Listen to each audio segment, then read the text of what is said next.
Hello, Dad. Hi, Ange. How are you doing? Pretty good. Pretty good. I have a question. You were born with questions. Yeah, it keeps going. Who are you?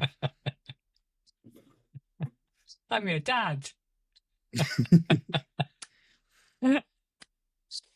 So, you talk to people. You host these speeches, and people buy tickets and show up. Sometimes they're free, but people show up and listen to you talk. Uh, what is it exactly that you talk about? I talk about what I've always fondly called the ocean. Um, but it's a funny conversation because it's the one thing I can't language. I can't directly talk about it. So, uh, and paradoxically, I can talk about it equally or play with it with words or just being silent. One doesn't seem to be any more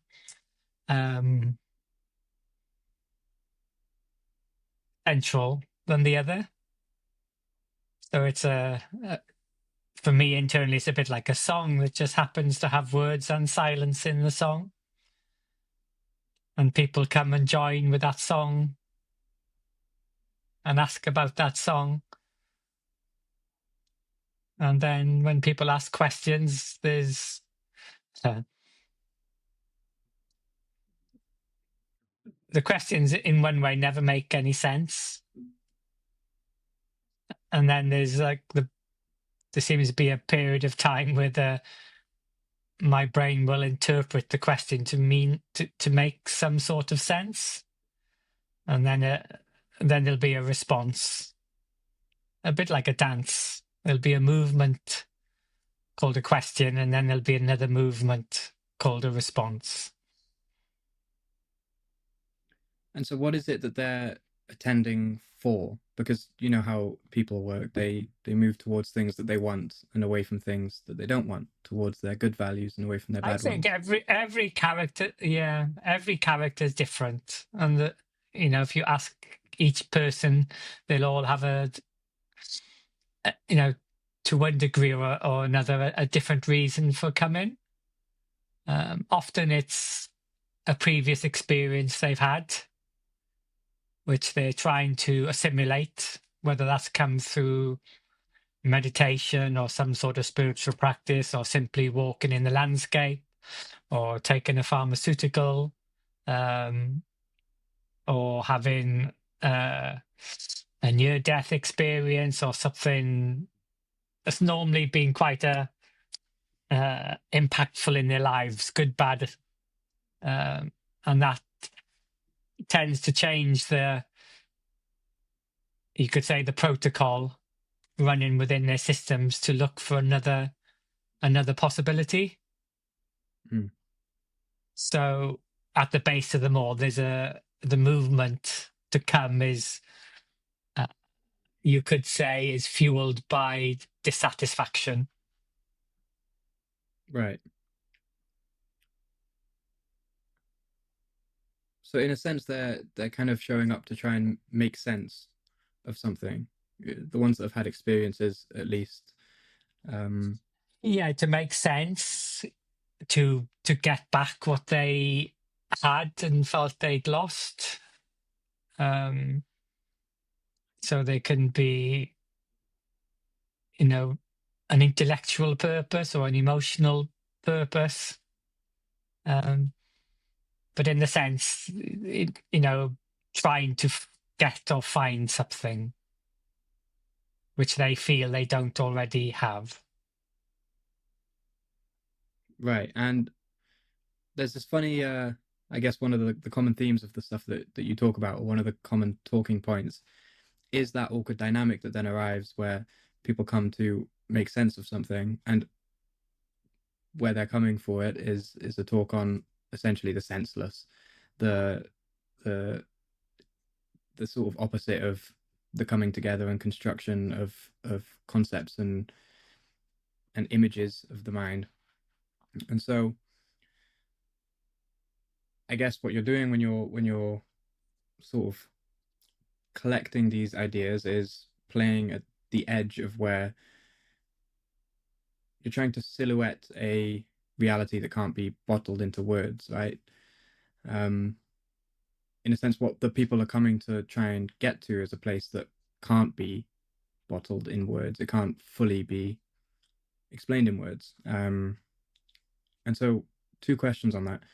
Uh, one, why is that? Why can't it be put into the words? And two, if these people know that it can't be put into the words, why do they still come to hear talks about it, which are almost entirely words?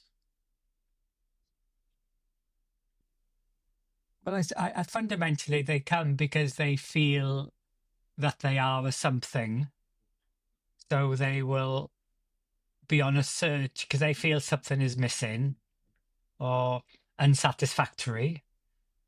Um, they're looking for an answer or for something that can fill that gap, like complete the circle, as it were. So they will use movement and words being one type of movement um, to try to find that something, that answer within movement. Whereas fundamentally, this ocean is not in movement or not limited by movement. So, so in that sense, all the questions are born out of movement, are born out of time and space. But what fundamentally is not in time and space. It's more like time and space are within it. So, you know, it's trying to put an immeasurableness into a box, basically, using movement. So I'm sure for lots of the people listening, this is going to sound like very, very confusing and circular and lots of terms that they're not familiar with. Um, and from what we've been saying so far, it seems almost like it kind of is people are coming with unanswerable questions um, related to this thing called the ocean or non-duality, as lots of other people call it. Um, so, yes, should people be interested in the ocean? Should people? Is it worth pursuing, so to speak? For that which thinks it's a something, or what I call the businessman, no, because fundamentally, what the person is looking for, the businessman is looking for, is their own absence.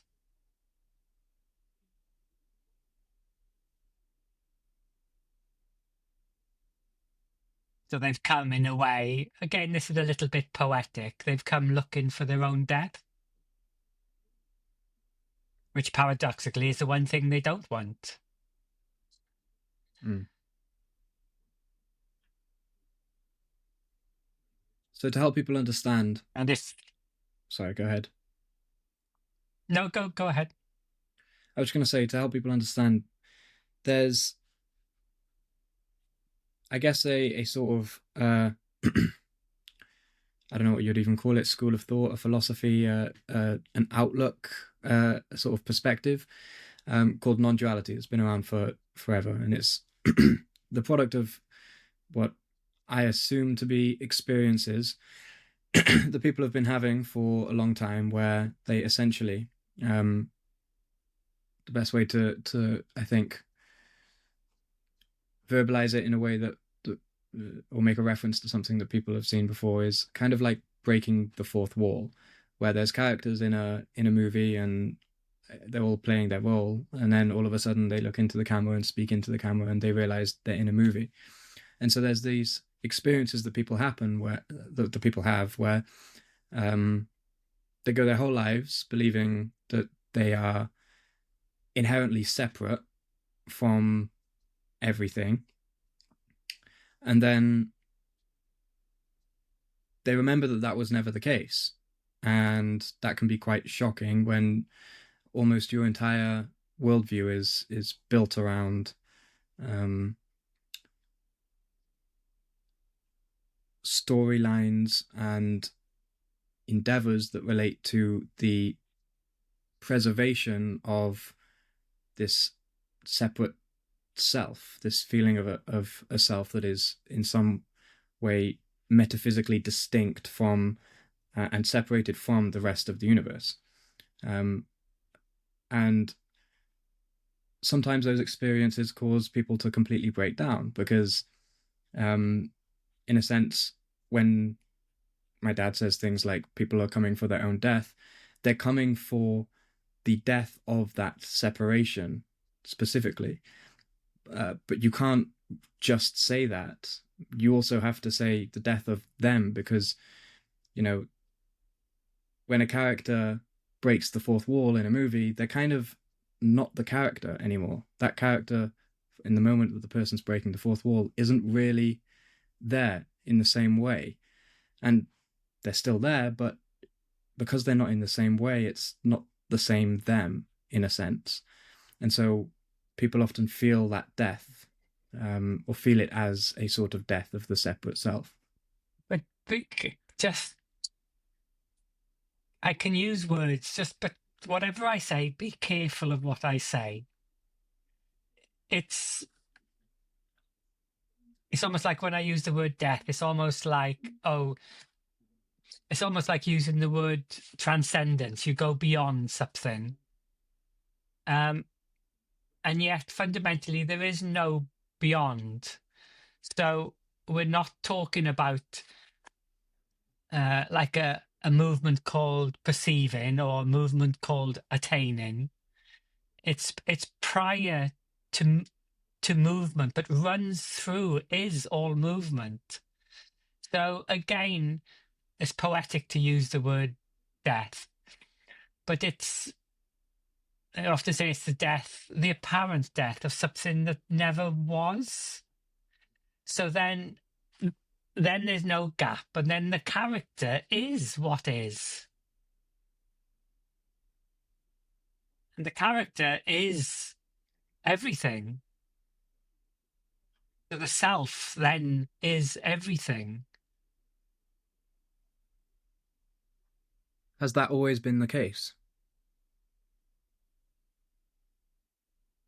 Yes, it's only the appearance of a separate something that comes and goes. Hmm. Well, when that, in a sense, becomes transparent, use that word instead of death, then it's blatantly self-evident that it was always the ocean, whether the waves appeared and disappeared. The wave didn't add or diminish the ocean whatsoever. And that from the ocean's sense, there's no before or after.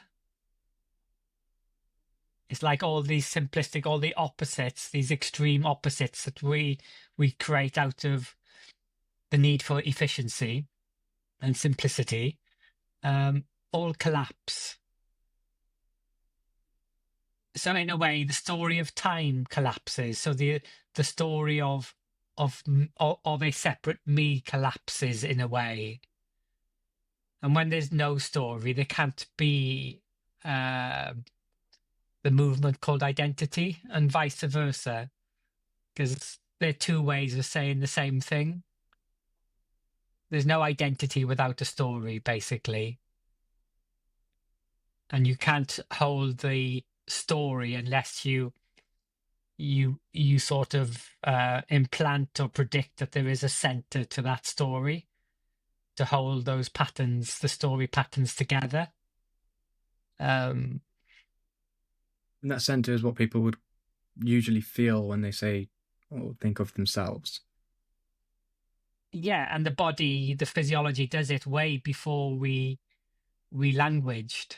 The five senses do it. And this movement we're doing now called language, it's all about movement. The five senses were all about movement, the enabling of movement. And language is just an enhancement of that enabling. It enhances the ability to move and is in itself just a movement. More sophisticated, you could say, but fundamentally it's just movement. So what do the five senses do? They simplify. In a way, they create in the simplification, they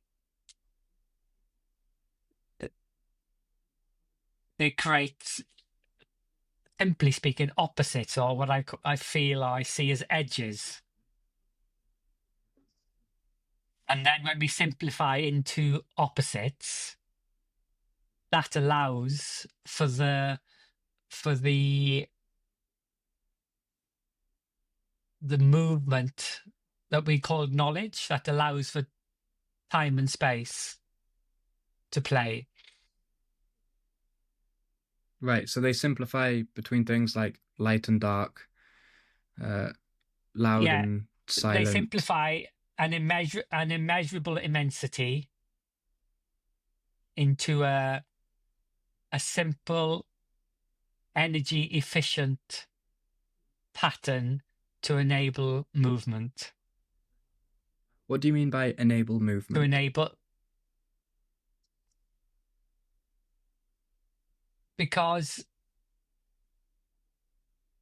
fundamentally you have to have two things to allow for there to be a map called time and space. And when you have two things in the measurements, you can create the appearance then of a something moving, an A and a B, a this and a that. They're all contrasts and comparisons, really. And in the contrasts and comparisons, gives the appearance that there is a movement of a something. It's like a wave moving across the surface of the ocean. But if you stayed in the immensity of the ocean, you wouldn't acknowledge the movement of the wave. It's just the wetness, in a sense. It's only when you can restrict and bring and simplify the immeasurableness down to a more simplistic, narrow measurement, can use and embody movement and make sense of movement. Right, because for something to move or to see something as moving, you have to first distinguish between the thing that is moving and the thing that it's moving through. There has to be at least that distinction. There also has to be a distinction between the place it started and the place it's going to, and the time that it started and the time that it ended up in. But fundamentally, there has to be the thing that's moving, which in the ocean metaphor would be the wave, and you have to classify that as separate from the ocean in order to see that wave move across the ocean as if it was a single identity that had an instantaneous rate of change of its composition at every single millisecond along its motion. So to distinguish that is essentially where you get this idea of duality from. There's the wave or the form, and then the ocean, which is sort of that which constitutes the form. Similarly, if you were to place it onto humans, you have the self and then the environment, the agent and the arena. And we, I guess, only God knows, but we make these storylines and identify with our wave, our self, for survival. It simply benefits survival because it's much harder to get an organism to self-preserve when it's not convinced that there is a self, so to speak, a center to it. Um, and so we get this duality of self and other. But the name of the philosophy or the perspective, non-duality, um, isn't saying what lots of sort of poets and hippies over the years have said, which is it's all one.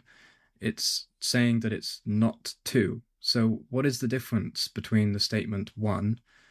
You know, when people say we're all one, one love. What's the difference between the statement one and the statement not two? An immensity, an immeasurableness. They don't meet.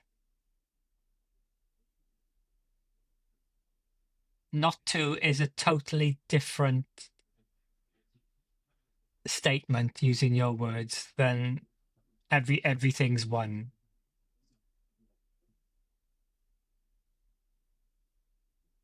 In what sense? Because in a way, saying not to, it's almost like the opposite statements. One's a negative, one's a positive, in a way. Hmm. Yeah, so one is a positive and not two is a negative because you're saying not, or it's Yeah, subtractive. and the positive, because it's coming out of duality, is projecting the the fundamentalness to be one, as if it's a thing, Hmm. which is opposed to multiplicity or two-ness. Hmm. But the So not it's two statement is a statement that says there is no opposite for there to be two. And no matter if there's an infinite names and forms of or waves in the ocean, it's not two. so in a But sense, the waves, go ahead. um, I was going to say, here's a blank notepad. If I was to signal one to signal one, I would have to draw so that's one circle. But in order to do that, to make that statement, I've had to add something to the page, which is what you're saying makes it positive. I've actually had to draw a line to signify one, as opposed to if everything in here is the one, So you've got a contrast between, you've got a contrast between the blank page and the line, the one. yeah. So you can't have So you've one got without. two. So I've made two. So non-duality was if I was to move in the reverse of that, whatever I just moved towards by doing that, by drawing a distinction and drawing an what you call edge, by drawing an edge. Non-duality is essentially the reduction of edges, not the imposing of more of them. Yeah, but it's not. I have to be very careful. At least the way I understand the word reduction or addition. It's more like the edges intrinsically are seen. It becomes obvious that the edges are edgeless. uh, has more of its flavor. There is no thing to reduce or make it or multiply. So there really, fundamentally, there is no um, something to negate, and there is no addition in the term non-duality.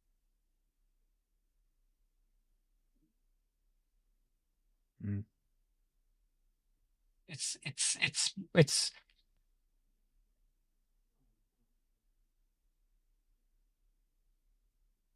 in that sense, it's unchanging.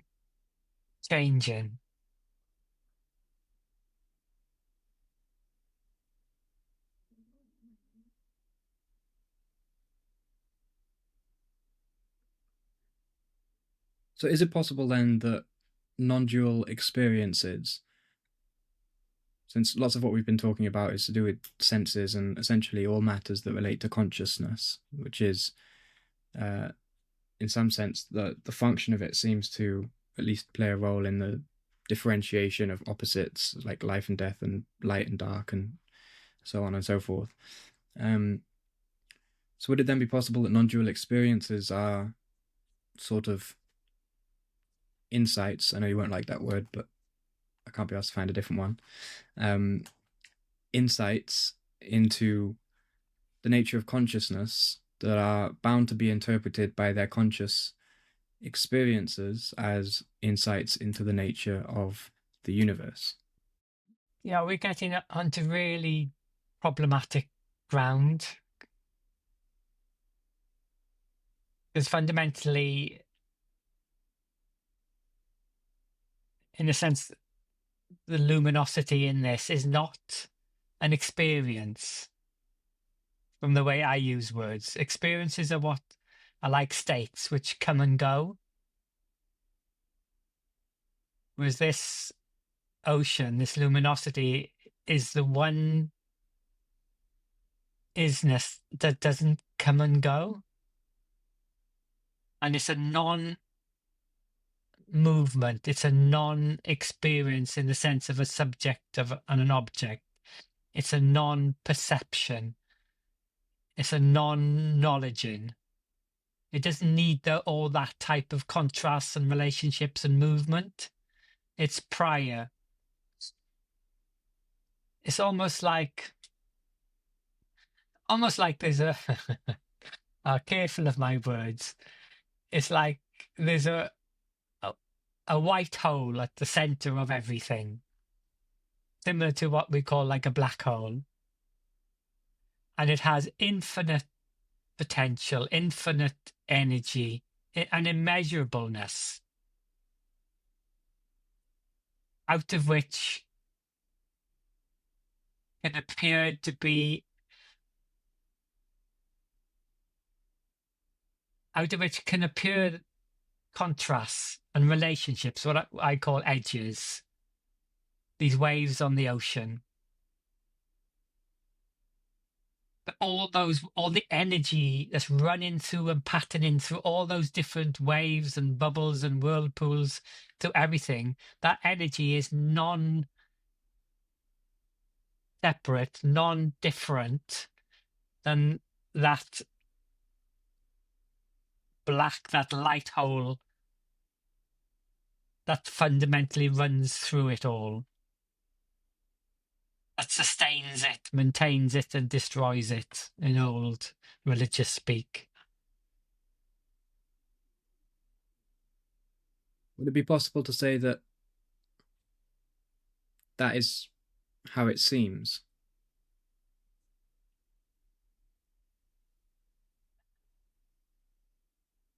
You can say anything, but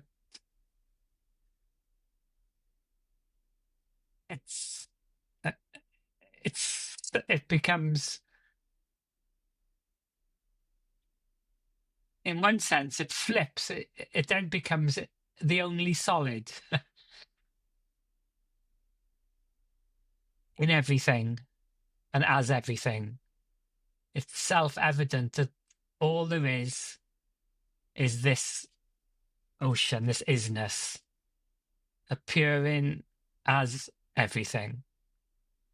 It doesn't come and go, it doesn't change, and yet it can appear as change, appear as movement, appear as time and space, as a this and a that, as a subject and an object, as a male and a female, an us and a them, past and a future. But all those measurements are very almost like feathery. You blow them and they go. Whereas the solidity of all those measurements, the the water, the isness in all of that is like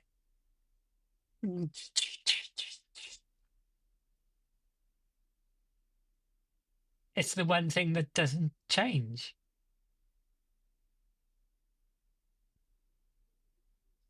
What is wrong with the question, does free will exist?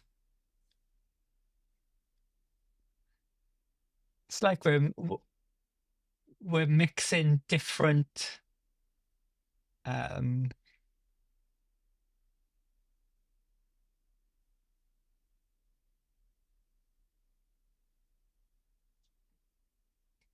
different layers together, as it were.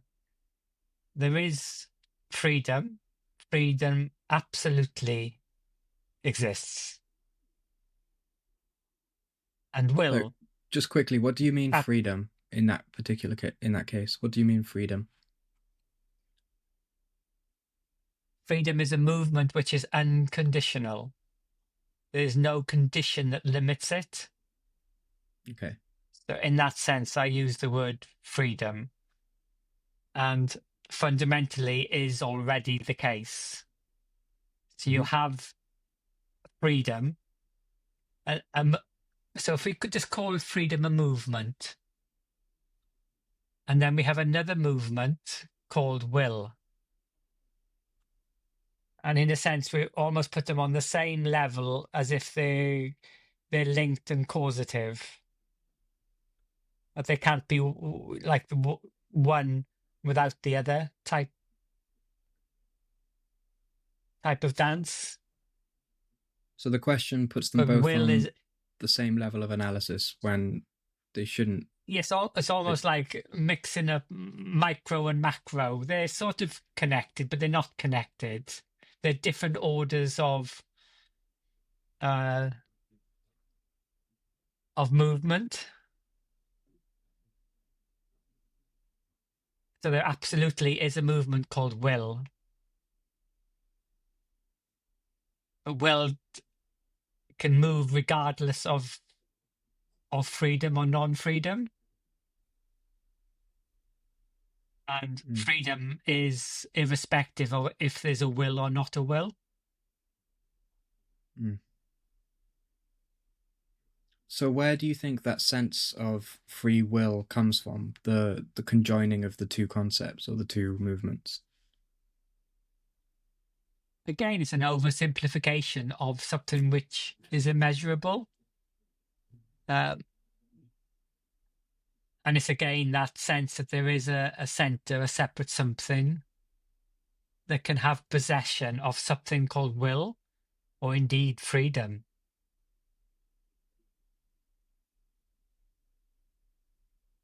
So then will becomes muddied, as it were, and freedom becomes muddied again by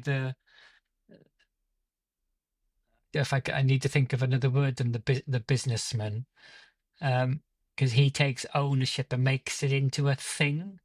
Again, then as if will is a separate thing to freedom. So when you say businessman, people won't know what you're talking about. You're kind of talking about the separate self, the ego, right? No, the ego is just like a response uh, to the energetic lie that there is something separate called a me, or in this negative I call the businessman. So in that sense of feeling separate, and and that movement is immediately married to a sense of dissatisfaction and fear. The ego is an effort to cope with that dissatisfaction, that fear, that energetic lie that there is a separate something. So So it's a with coping mechanism in one way. non-duality, or does that fear you were just talking about dissipate?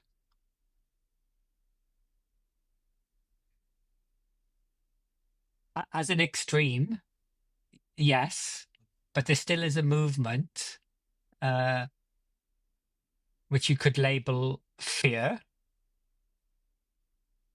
but it's more of a movement to keep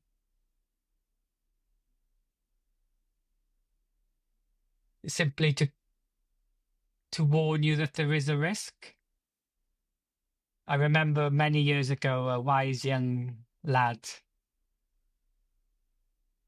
turned round to me and said, "Dad, do you know what fear means?" After he'd been training. And the acronym is it's FEAR. So it's just a friendly energy announcing risk. Because fundamentally, we have two commandments physiologically: move, and when you move, don't die. So the fear element is linked to the don't die commandment. So it's needed, because unless there was a level of fear, not an extreme of fear, a level of fear, it would be counterproductive if it wasn't there to the survival of that movement, the survival of those patterns to replicate.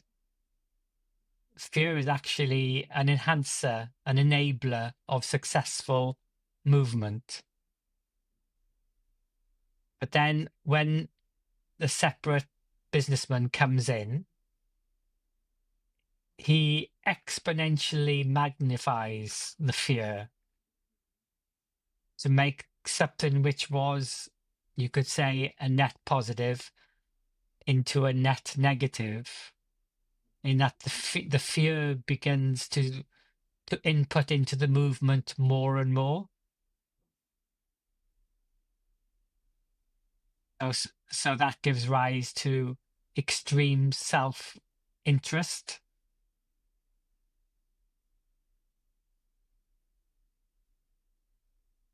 And in a paradoxical way, it feels, when you look at the patterns, it begins to do the opposite. It begins, the fear of movement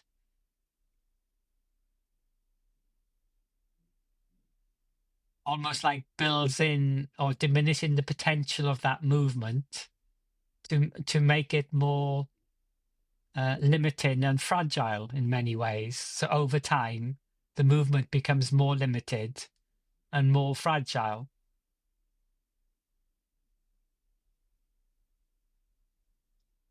It solidifies and becomes sticky. Yeah. Which is the opposite to creativity, life, love.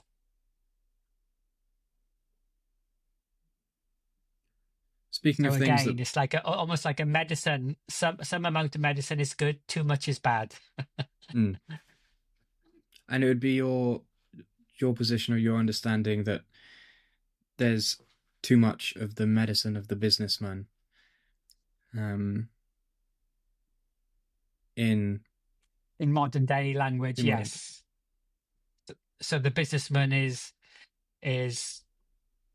becoming less flexible to adapt, more fearful, so more controlling, more extractive, to fulfill that second commandment. Both commandments really: move, and when you move, don't die. So the accumulation of things is seen to be of prime importance. So the quantity becomes more important than the quality. Mm. So the movement starts to become very good at quantity, but becomes impoverished in quality. So in those commandments, move and don't die.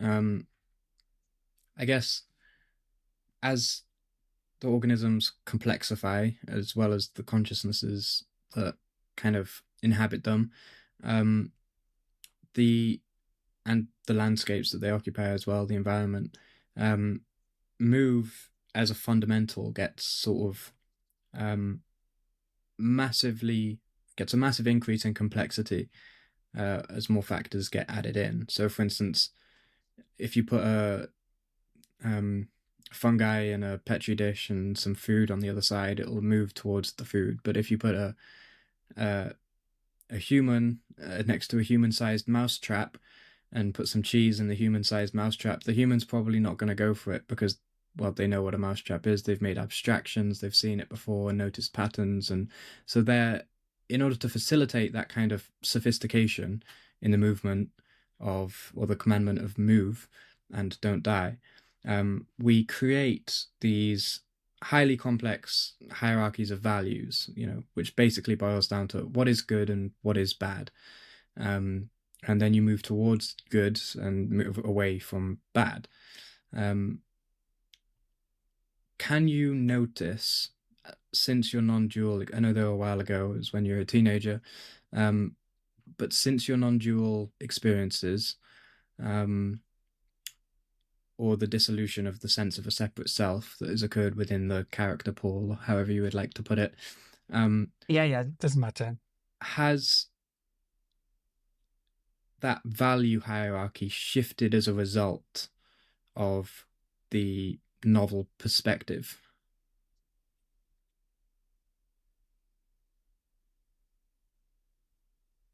Have your values changed as a result of what you've seen, so to speak? It's I think that is difficult for me to make that contrast because it happened at a young age, Hmm. when my value structure, other than the desire of wanting to be a famous football player, um, so that totally dropped away. But the Hmm. joy, which is still in me, of like a dog running after a football, is still there. Hmm. If I'm on the beach and somebody kicks a ball, whether they're like a 3-year-old or a 60-year-old, I want to join in with them and chase after the ball. Hmm. Um, so that didn't change whatsoever. But the thought of, or the model that there has to be, this movement to become famous, and successful at football, that seemed to lose its juice. Hmm. Like it didn't make any sense anymore. So attention went away from it. So, with attention, resources went away from it because it became, um, oh, it had this, like falling in love with a new person. It had, your Hmm. attention just automatically and naturally went Yeah. to the wonderment of that new vista, the new Yeah. possibility. Um, but and from the people I've met over the years, uh, again, it depends on the character. Some characters, I've noticed, they, in a sense, just get up in the morning, but there is no separate something that gets up one morning, and they carry on their lives pretty normally. Hmm. Um, and others, it can create quite like uh, a storm within, in which the patterns that have been running are changed quite a bit. And their character will change, their attention will change, and the way they put their energy and whatever, which can be problematic in their present life situation, for work or for relationships and things like that. So I have no Um, idea whether or not this is so true, but it's something that I guess based on that, you can kind of assume, at least contains some truth, which is that uh, those who sort of continue much the same, and I mean, the mere fact that some people continue much the same and some people uh, are changed massively would infer that, you know, since I I struggle to understand it, but I've been trying to follow like the recent cognitive science from John Vervaeke in Toronto, and lots of them are talking about value hierarchies as the way that we actually mediate attention. Like you said, your attention shifted from yeah, yeah, yeah. football and it went towards this, and your value hierarchy is kind of what determines where your attention goes and also the type of attention you pay, which I don't really understand, but that's what they're saying. So you could assume if some people It after comes the in experience, there, and again, sorry, in there, and again, it's the attention has a quality change to it mm, as well. It flips from quantity to quality. mm, So it goes to a different place, but the type of attention is quite different as well. yes, yeah. And so Yeah. Sorry. I guess you can assume then that some people who are massively affected by it may have either had, I guess, one of two things: either the value structure that they had built up prior to the experience was largely influenced or dependent on the separation of the self, and so when the self was no longer separated, the value structure gets thrown into essentially chaos, and lots of people struggle a lot as a result. And oftentimes that's why they do come to speak to talk at your lectures and whatnot. And others who maybe the structure or the type of attention that they're paying even was not so dependent on that separation, can sort of get by relatively unscathed. Um,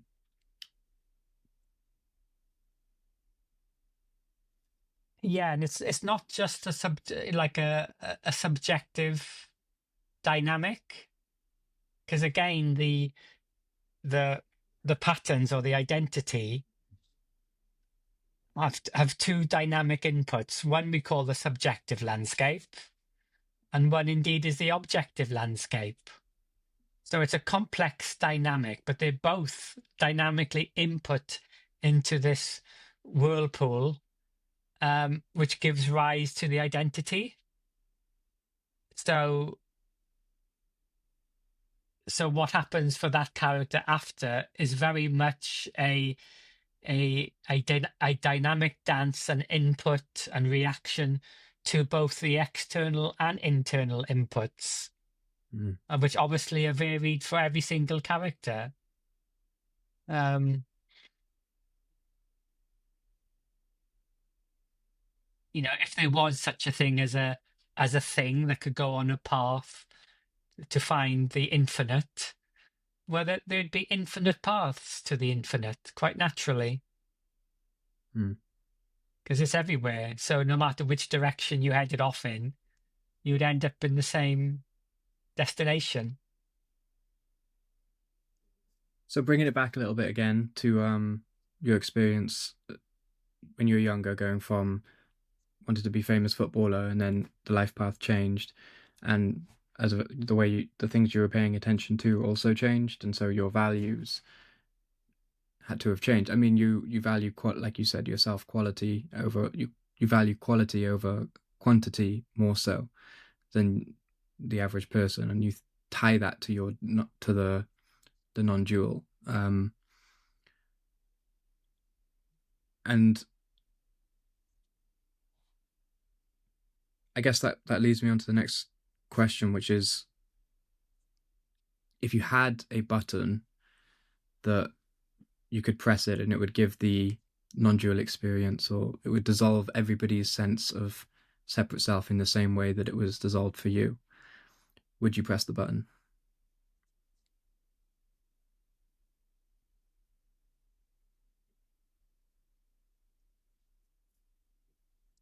Oh, I'm mischievous, so definitely yes.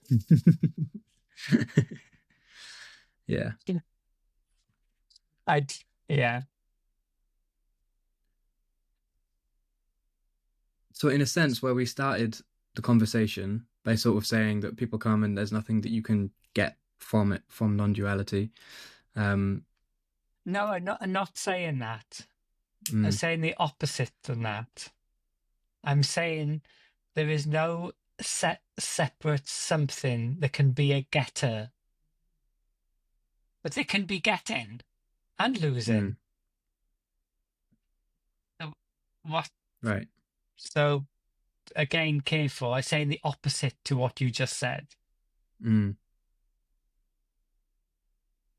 So it seems to be a similar thing. It's like the layers of analysis, because I've often heard you say like you can't get anything from non-duality, but when you say you in that sentence, you're talking to the businessman, so to speak.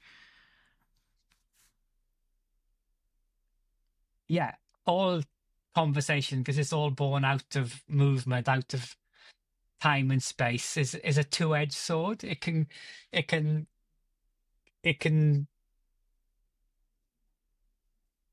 create, or it can destroy, or it can create more clarity or can create more confusion,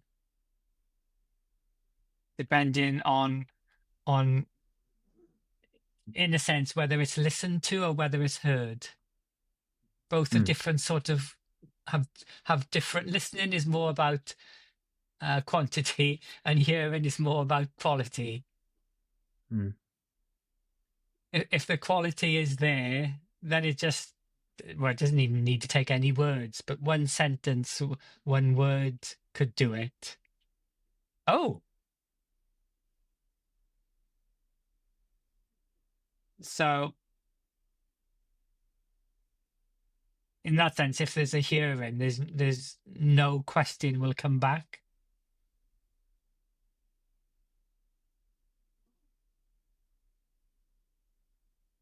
Was that true for you after your experiences? That no questions came back? I thought you had quite a lot of questions. What drove you to the monastery?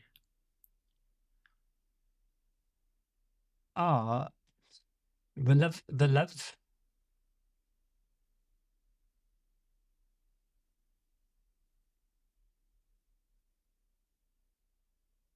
The movement didn't. It didn't make sense to keep on training with football, you know, at a football club. Again, it's like when you meet a new partner, you want to spend time in their sort of world or to meet them. So it is just curiosity and just that, to want to find out more and play more. It's like just like a no different than if you kicked the ball and I ran after the ball. It was just a joy and a love of doing that. Mm, So what, it was no different. There was just attention went there, and I ran after it to play with it. mm. So enjoyment. There is no, yeah. I always like the word that seems to have more of the flavor. It's just like a wonderment of Mm. this.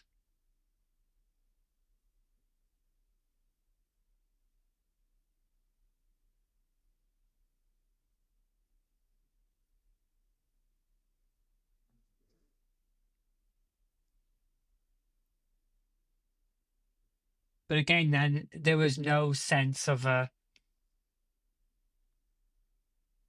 someone moving from an A to a B. And likewise, after the years of of living with monks and being hermit-like, there is no sense of anything leaving that. Mm, The same sort of wonderment that took the movement there, took the movement away from there. It's like the movement is it ever new?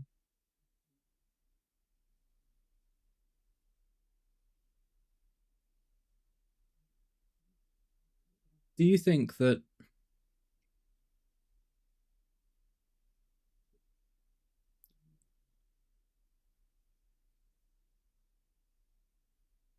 paradox is can be used as a heuristic for gauging the level of truth contained within a statement? Because in non-dual conversations, it tends towards paradox almost every sentence, every response. Um, is that because paradox reflects something within the nature of the universe or within the nature of consciousness? I think the nature of time and space, of simplifying things into straight lines in a way, by its very nature, is always paradoxical. because you're separating good and bad or whatever as if they're opposed, distanced from each other. So you're already in an inherent paradoxical framework. So all movements within that framework will be paradoxical because they'll always contain the opposites. Even though you're thinking you're moving towards the good, if you move far enough, you'll end up in the bad, so to speak. Because it's more like a circle, it's immeasurable. Like the joke is, if you don't want to go to the west, so you walk to the east. If you walk far enough, you'll end up back in the west anyway. Because they are non-separate. We separate things for energy efficiency, basically, for survival. But intrinsically, the nature of life, of what is non-separate. You can't separate good from bad. They're actually simultaneous. You could say sides of the same penny. So that's spherical essence to the nature of reality, where you go far enough to the east, you end up back in the west. That's like a great sort of in point to the whole paradoxicalness of the non-dual conversation, where you say, you're everything and nothing, and also everything is nothing, and they're not two, but they're not one either, but they are not two. And yet they also are very much two at the same time. So it all goes very paradoxical. All of these words, the way I see words, are kind of like pointers. Like we're pointing at stuff, at, I guess you could say, patterns. And so when you're pointing at these patterns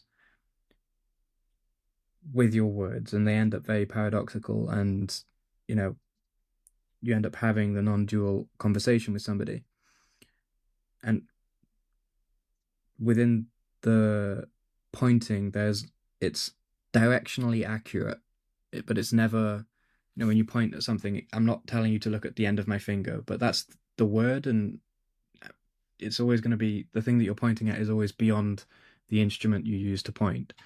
And so you can be more or less directionally accurate with your pointing, but if I point over there and you just look at my finger, you're never going to see what I'm pointing at. And so that which is pointed at, which we can be more or less directionally accurate in our construction of our sentences and our words, that truth that is pointed at, is that truth related to the nature of the universe or to the nature of consciousness? And how would you, as a conscious entity, be able to know the difference between those two? Would it even be possible to construe a discovery about the nature of consciousness as anything other than a discovery about the nature of the universe, since all that's ever experienced is consciousness?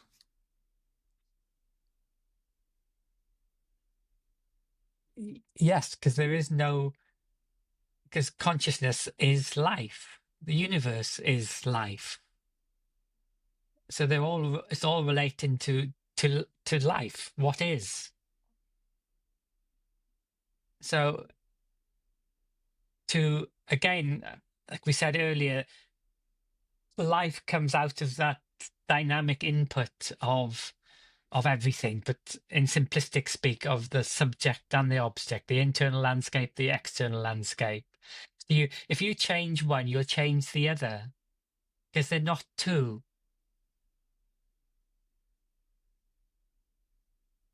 You cannot have an insight into the internal landscape without it being reflected in the external landscape.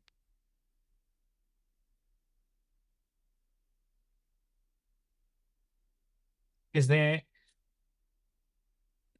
in that sense, they're one continuum. They're non-separate.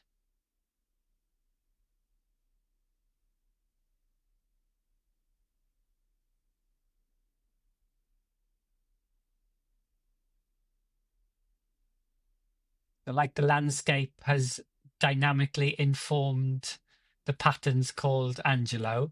So the internal landscape has informed and molded the patterns called external landscape.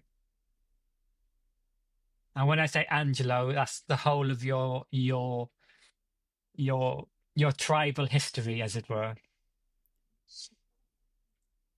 If we're to use a metaphor and think of consciousness as a net, and sensory inputs are like you have this net and you drop it into the ocean, which fits your metaphor, and you swing it off to the left and you pull it back up, and whatever the net has caught is what you assume to be in the water.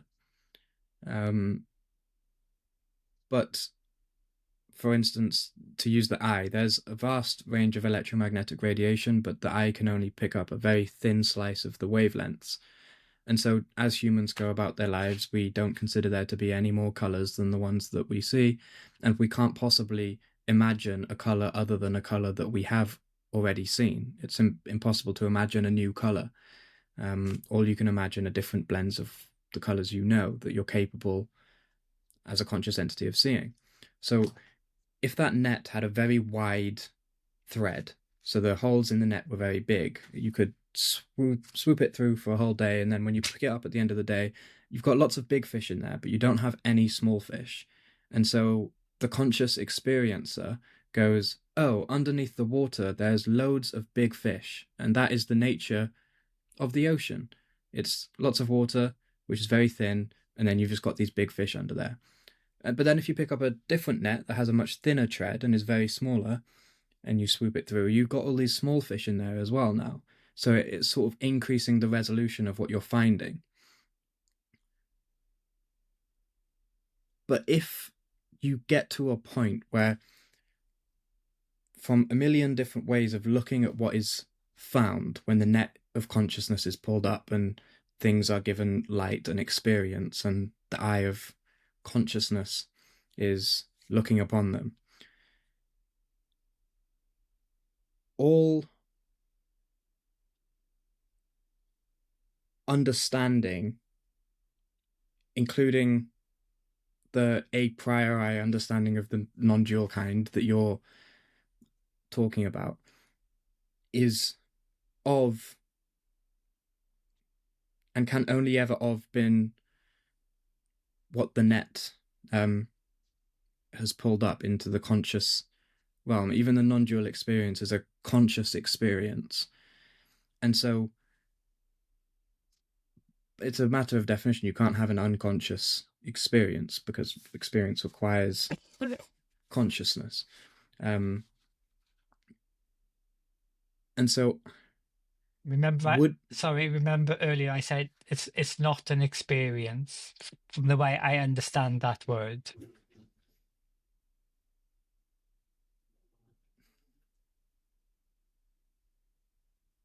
that's where I'm lost on it, because I had an experience, and nothing isn't an experience.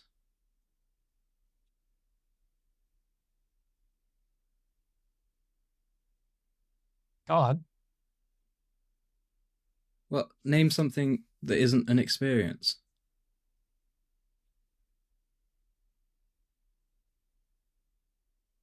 Within the knowledge movement, you can't. Not just knowledge, like So I use the word knowledge is the ability to uh, make a relationship, make a contrast between one thing and another thing. You create a gap, basically.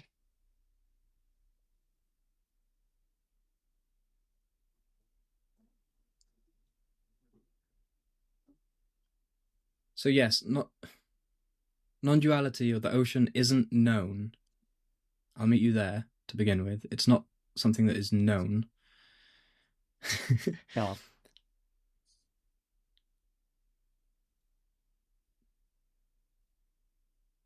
but it is something that is felt on some level before knowing. Something felt, something seen, something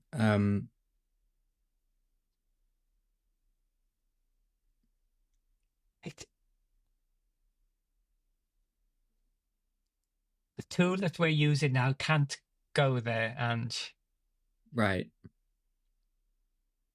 it's everything sings this, but it's not felt, it's not seen, it's not contrasted, because everything is it.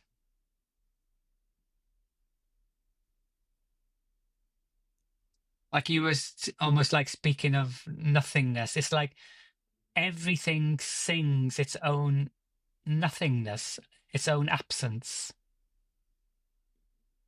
Like So words, yeah, but problematic here.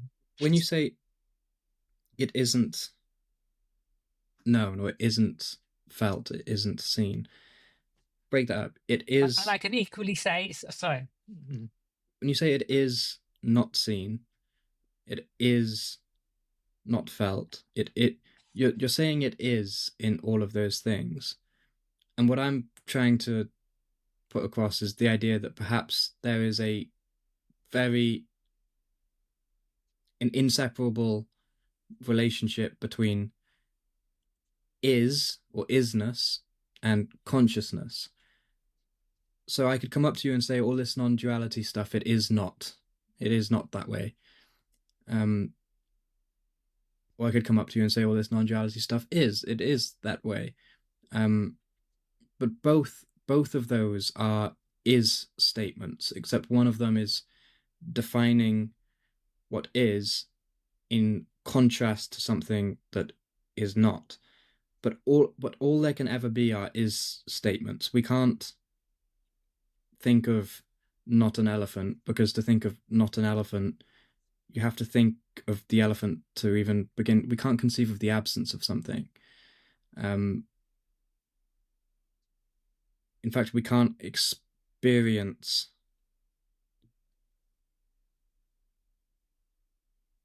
the absence of something other than in the way that like a sense of a separate self can kind of echo. But like when that net of consciousness is pulled up, the non-dual experience is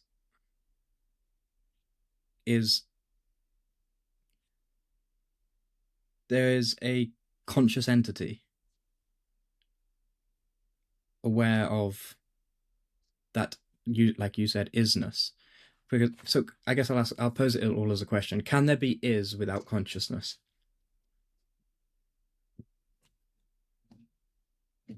The way I use those words, there is isness, and isness contains everything, including possibly in the way you're using the movement, the pattern, including the pattern called consciousness.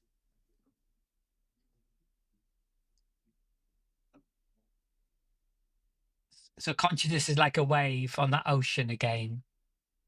There can't be a wave without the ocean, but there can be an ocean without a wave. If I'm understanding how you're framing that word.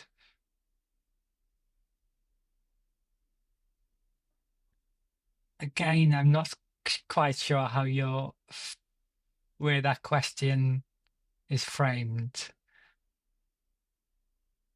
If you mean by that word that there is a thing which is that, then no. What other ways could it be framed? Because coming back a little bit, it feels to me that like the framing before, it's not oneness as separate from anything else. And what happens, Ange, if there's a movement? I don't care what the bloody movement is, how it's labelled, but there is no separate something which is that movement. Where I think I'm stuck is how it can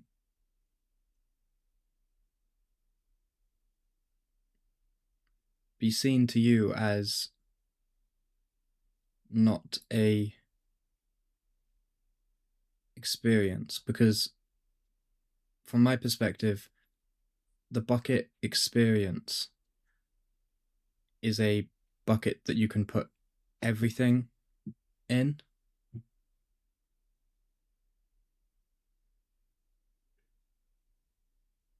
And that's due to the nature of us as conscious entities. Like, that is the function of conscious entities, is experience.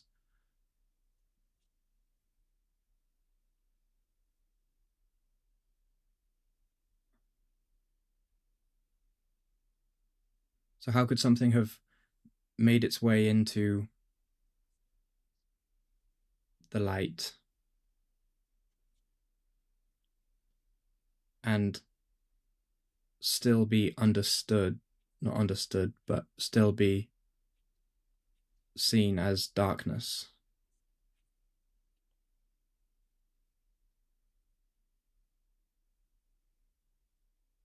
How can have something made its way to an experiencer who then considers it to not have been an experience?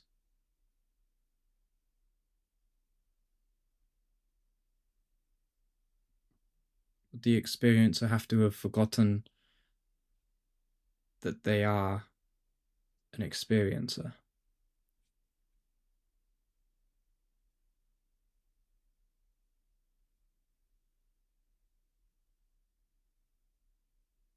First and foremost.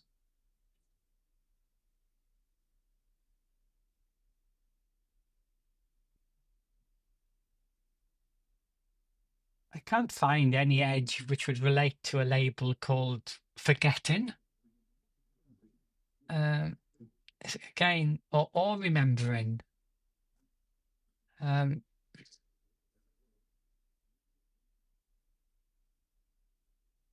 again, it's not relational to remembering or forgetting. It's irrespective of those patterns. Forget forgetting then. Would the experiencer have to have failed to account for the fact that in their nature they are an experiencer?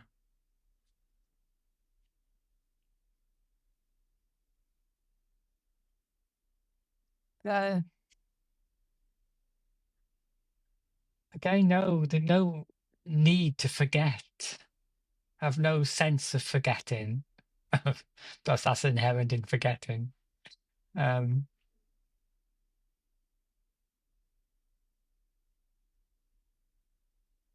Again, we're getting now to an edge where, in a sense, duality breaks. So language breaks. So movement breaks. So everything that was known breaks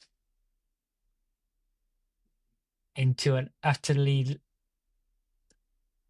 self-evident isness, which can't be languaged.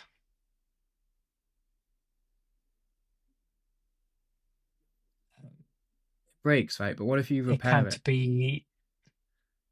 What if you repair Well, it it doesn't and need. say, It's all. It's in that sense. It's how it doesn't even need repairing because it's non-separate from the cup of tea I'm not saying it needs repairing, or from this conversation. but let's just It's repair that concept of experiencer. Okay?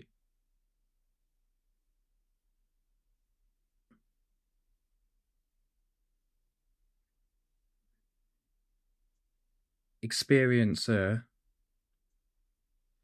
as a nature, as an essence,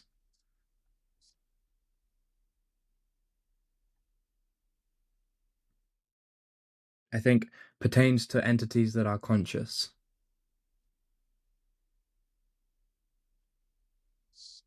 It pertains to consciousness itself. Yeah, it's but consciousness itself, in which there's a prediction that there is a something which is conscious. Yeah, forget the prediction. That's not even necessary in my Okay. reparation of the idea of experiencer.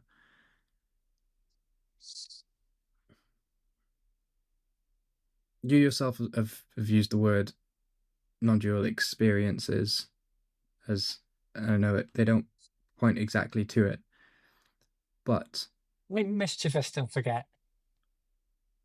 yes. Mm.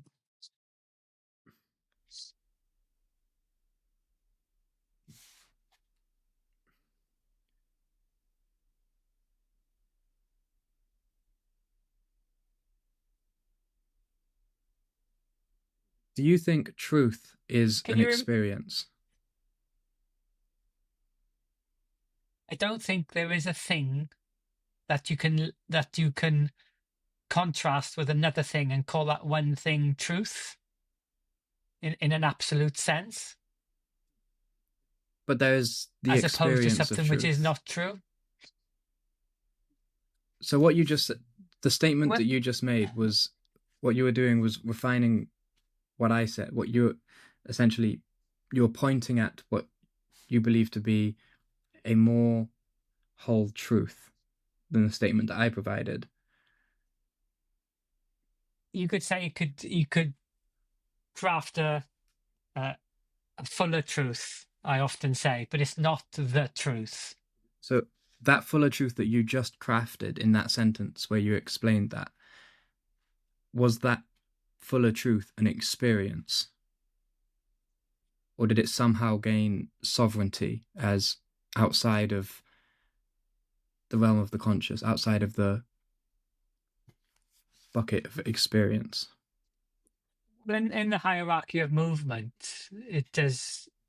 There are, uh, uh, in a sense, um, uh, fuller truths in a sense, like more. Uh,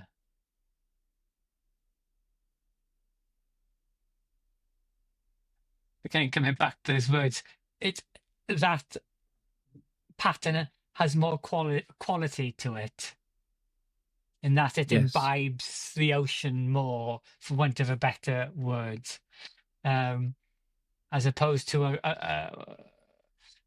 I don't have to be careful of these words. Like a lesser is more like it has a quantity of truth, but less quality to it. So certain statements or poems can feel like that. Some to have, there's a more of a qualitative information in that pattern. So that fuller truth that you just pointed at with that phrase, and the phrases are just symbols, and the symbols Yeah, point to the fuller truth. That fuller truth that you just pointed at was an experience. both the lesser and the fuller, yeah, are experiences, Yes, yes.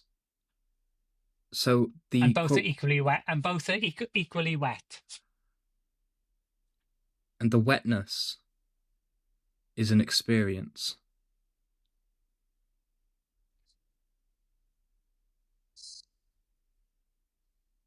Well, yes and no. Is the light of No, is the light of consciousness shone on it? everything shines. This Nothing's shone on another thing. It's in that sense, it's self-luminous. The tree, the cup of tea, the thought, the emotion, Luminosity, right? the That's sensation. luminosity is another way of pointing at consciousness. Yeah, if you want to, yeah. So that the wetness illuminates consciousness. Whether you shone something on it or it illuminates it, it's besides the point. It's wibbly wobbly. It's language. But it's a experience in that it is So you could say it's like this. Sorry, Ange. This fire is like this ocean is like a fire, and you can't have the fire without the heat, which is sort of consciousness. If I'm using the word like you're using it, yes, they're light would have been better non-separate than again. heat, but yeah. Okay. Uh, Therefore,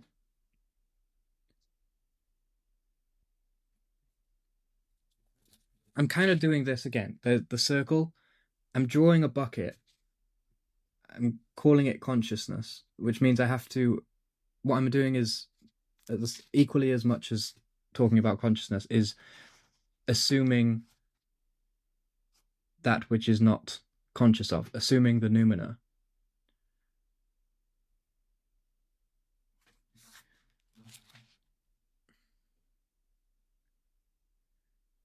And I'm placing everything that you have ever experienced, including all of your non dual experiences and this conversation right now, and all of the greater and lesser truths that are bubbling up during the conversation, and all of the things that we're trying to point to with the words, those whether they're feelings, whether they're propositional concepts, whether they are wetness, they're all they all have the light of consciousness shone upon them, or they're all emanating the light of consciousness. They're luminous. And so, is it possible that that non-dual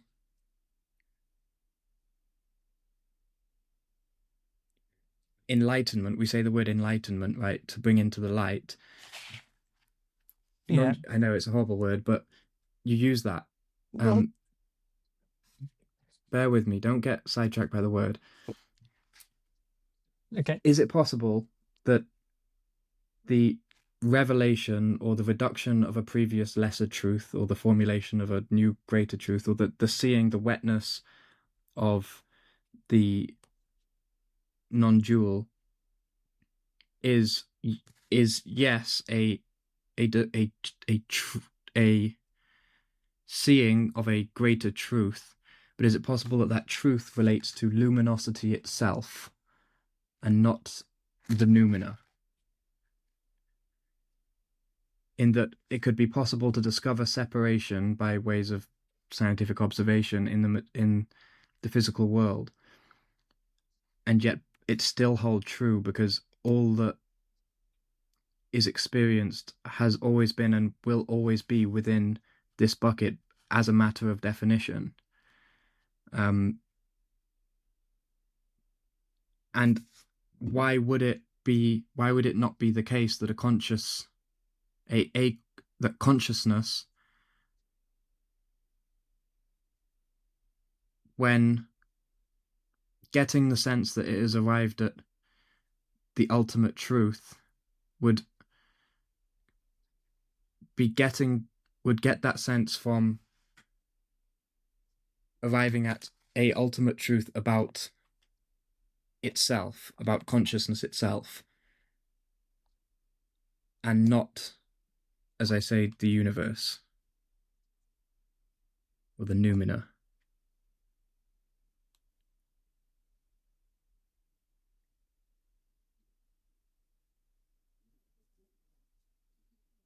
What happens if the fire and the heat are not separate? That the words That you're using are not separate. that If you know if you know the tree, you know the ocean, and the ocean doesn't delete the tree.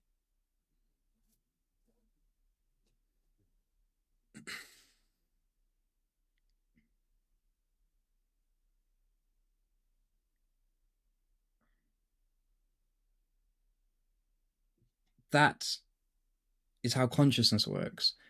It contrasts. And so But there's no contrast between the tree and the isness. There, there's no separation between those two labels, as it were. Insofar as that's what they are, insofar as they are separations or labels or contrasts.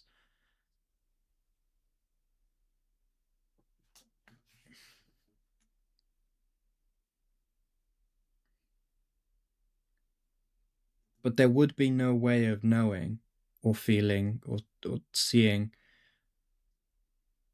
whether or not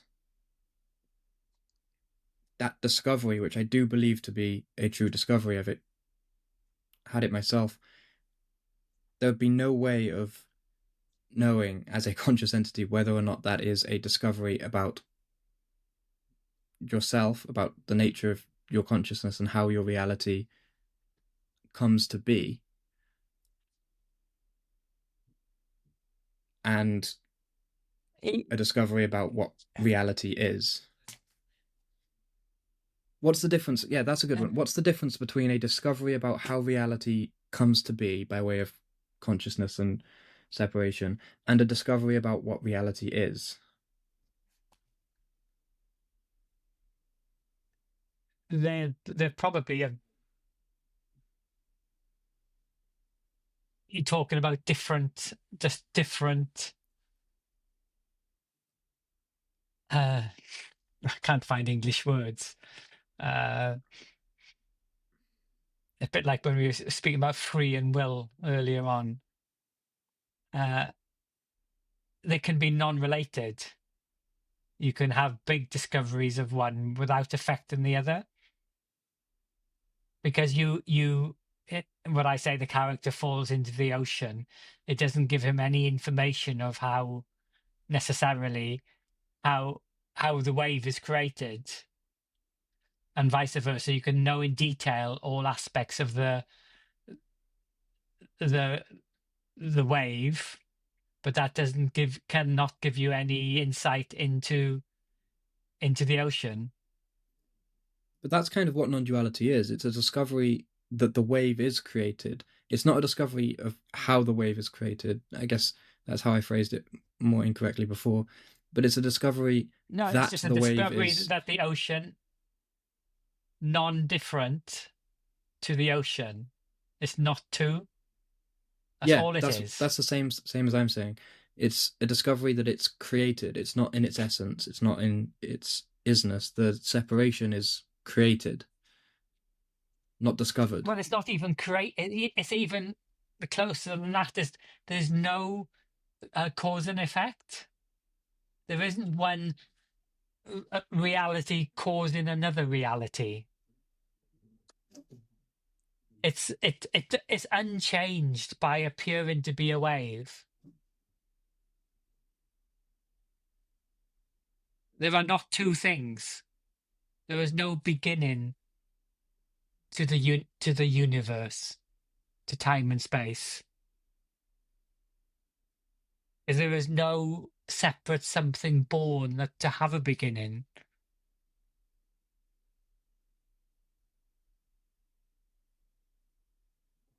Remember when I spoke to the people that couldn't speak English, all those, and I did the wire thing because Oh yeah, can you remember? It has more of that sort of flavour.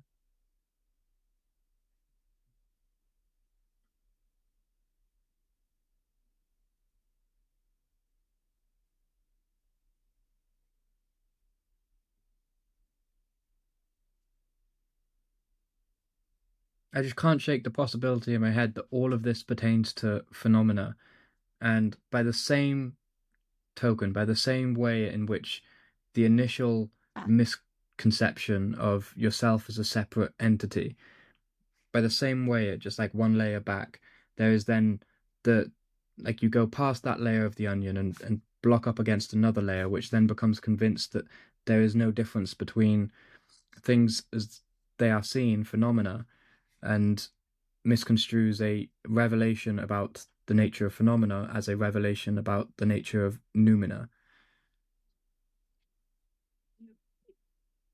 Well, you can the mind can think anything about this. It's just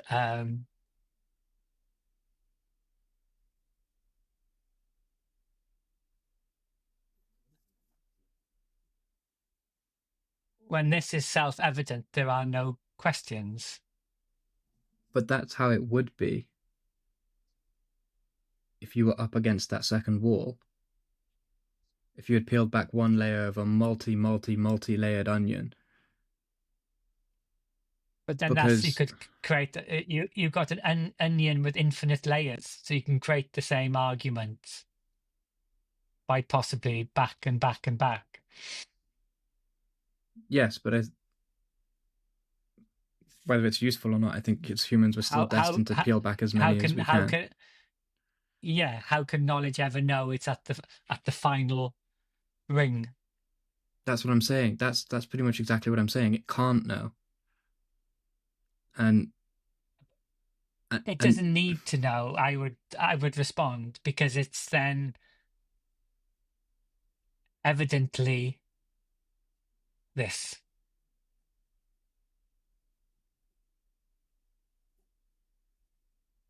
is it not possible you could arrive at a fuller truth? Have you arrived at But the there's no fullest truth? well, there's no sense of there being one thing arriving at the final truth. All those sort of measurements collapse. It's a place where there's no measurements anymore. There's no movement to journey from an A to a B. There's actually no time and no space. In that sense, you're buggered. What, however you would like to see it.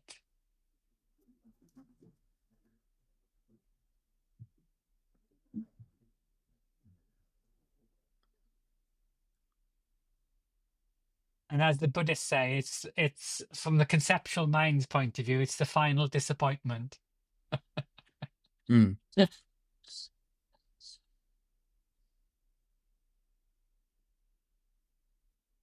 Oh, it's this. Oh no, it's got to be more than this. This can't be it.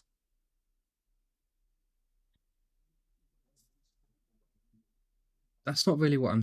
That's not what I'm saying. Is this can't be it? There must be more than this. What I'm saying in a way is What I'm saying, there's not anything behind anything else. that sounds suspiciously like something that a conscious entity that can only see the surface of what it's looking at would say.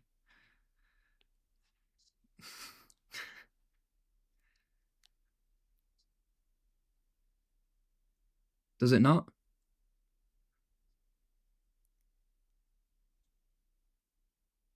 Everything I say is falls far short, because I can't,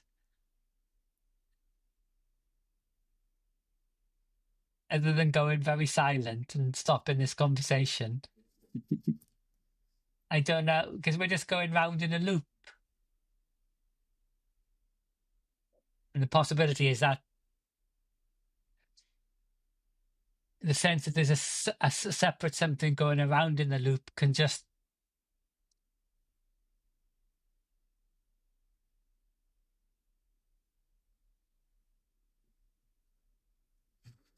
and then we can have another conversation.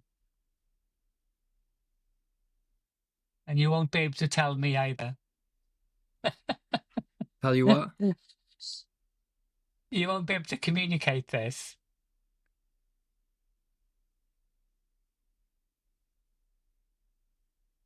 Then we just I'm not. have a I'm cup really of not tea and trying to. go for a walk. Exactly right. I'm not trying to communicate it.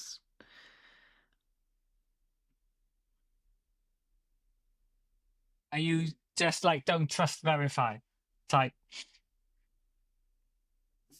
It's not even that because like I've seen the the thing collapsed, right? Like and that's been the pre knowledge, pre everything, just experienced. I guess like the assumption of all assumptions since that point. It's not been called back into, it's the blatantly obvious. It's not called back into question, or like the separation, the experience of separation, the feeling of separation has come up, but all of that is within the bucket that got sort of shattered. And so, however, I think it's worth delving deeper still, because like I do this thing where it's like, you see when people, like, for instance, a star or somebody blows up and then they get into drugs and they die at 27. It's like this whole 27 club thing. And you go like, oh, for the people that are inside of that group, the 27 club, the rock stars and stuff, how could it be possible that despite it being such a well-known thing, well-known phenomena, that they wouldn't see it coming or wouldn't prevent it, even though the pattern has emerged time and time again. And that kind of line of inquiry where you're not, like, it's predictive, it's not really logical or conceptual, it's just like, if things were this way, then how would they appear? Or if this was the case, then what would happen? And the question, if it was the case that we can only ever touch phenomena by definition, then the non-dual as phenomena itself, because it's like by definition in the bucket of experience,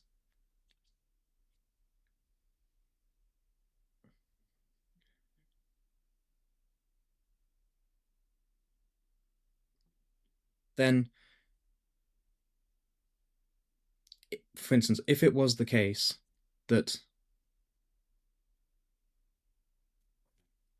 we were that everything we look at is, in a sense, our own minds, our own, that everything you see is the experiencer, as much as the when you look in a mirror you see the eye in the reflection, it's all like, as much as the reflection in the mirror is the experiencer, the table is also the experiencer. I have this image in my head of, like, I don't know if you've seen it, where there's like a big character and then inside the head is like a fractal of the environment that the character's in, and it's like in his own mind's projector. And the little Mm. consciousness, the little homunculus that's in there walking around the essentially internally generated reality, is convinced wholeheartedly that he is walking around and seeing the external reality because it's all he's ever seen, like the fish in water. And so I'm categorizing in that group of experience, not just sight, but also emotions and concepts and logos and everything that is felt internally as well as externally.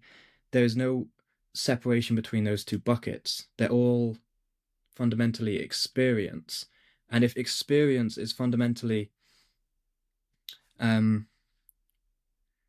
if we are to assume that there is noumena, which I don't know if it's the right assumption, but if you are to assume that, then a homunculus that has realized everything he's looking at is himself inside the head would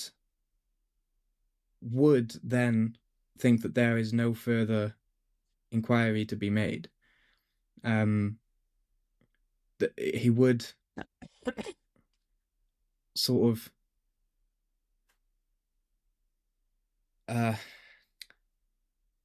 abandon the idea that there could be something other than himself, because he's come to a very true and real realization that the environment in here that he's walking around in, that's a fractal of the external one, is a product of these contrasting, like, nodes in a neural network, similar to how AI works. It it's on contrast and discrepancy, and it's like ChatGPT doesn't have anything written down. It doesn't memorize anything. It's all in the relationships between the nodes in the neural network. Upon seeing that and the disintegration of the fuller truth that comes in, you would that character would stop, and he also would consider his discovery to be about the nature of the universe, the world out here, and not about the nature of the reality generator in which he is in.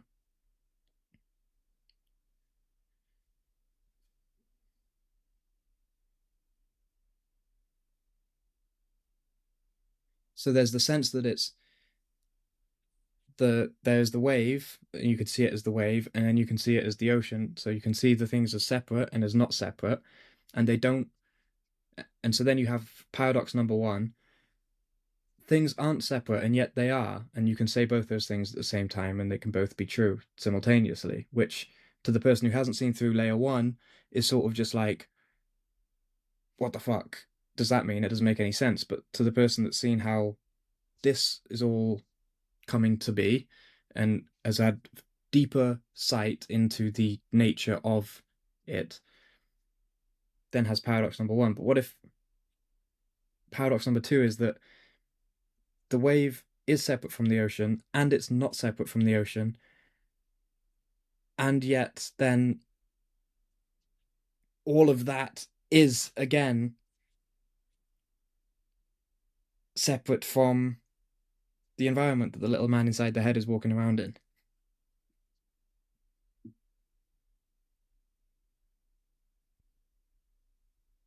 That question can only be answered by Someone out here.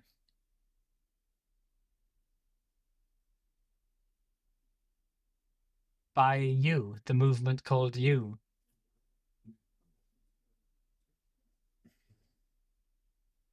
I can't present an answer to that what if question.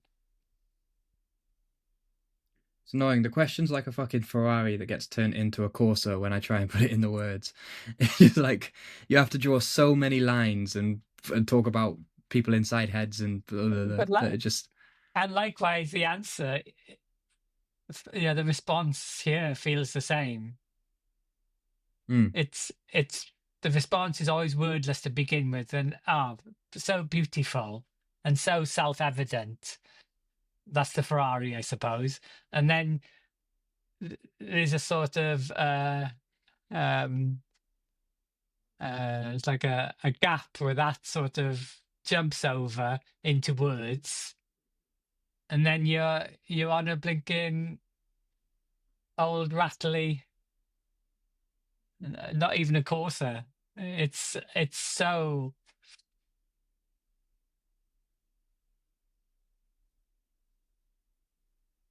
sub-ideal. It's so inefficient. It's so destructive, really. Which leads me to my final question. What is your favorite car brand? I don't have one. You're a car guy. Surely you got one. Oh, well, you know me. I like campers. So, What's your favorite? camper vans. I said brand. Brands. I don't have one.